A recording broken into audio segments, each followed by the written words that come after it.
तीन नए फौजदारी कानून के निफाज पर वजीर दाखिला अमित शाह की सदारत में जायजा मीटिंग हुई। इस मीटिंग में जम्मू कश्मीर के लेफ्टिनेंट गवर्नर मनोज सिन्हा और वजीर आला उमर अब्दुल्ला ने शिरकत की। उमर अब्दुल्ला पहली बार वजारत दाखिला की मीटिंग में शरीक हुए। इस इजलास में जम्मू कश्मीर और मरकज के कई आला हुकाम भी मौजूद रहे। मीटिंग के बाद उमर अब्दुल्ला ने मीडिया से बातचीत की। उन्होंने कहा कि 3 नए कानून पर चर्चा हुई और इस पर पेशरफ्त पर बातचीत हुई।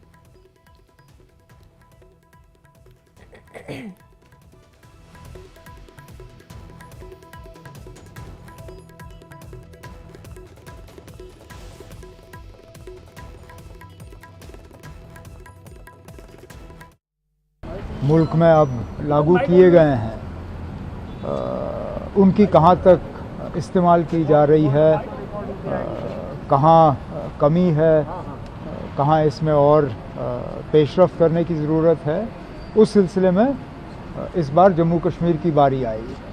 गृह मंत्री साहब कह रहे थे कि इससे पहले शायद 11 राज्य और यूनियन टेरिटरीज़ की रिव्यू ली गई।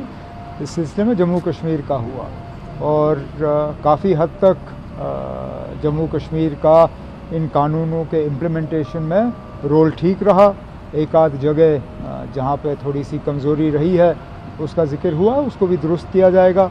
और जहाँ तक लोगों की चुनी हुई हुकूमत, इलेक्टेड गवर्नमेंट का सवाल है, हालांकि यूनियन टेरिटरी में कानून का लागू करना हमारी ज़िम्मेदारी नहीं है, लेकिन क्योंकि ये नए कानून हैं और कानून का लागू करना एक तरफ, कानून की जानकारी भी लोगों को होनी चाहिए।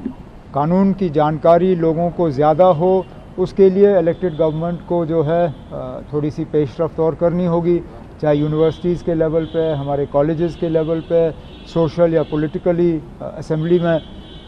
तो इस पे भी चर्चा हुई और जो हमें करना होगा हम कर लेंगे। जम्मू कश्मीर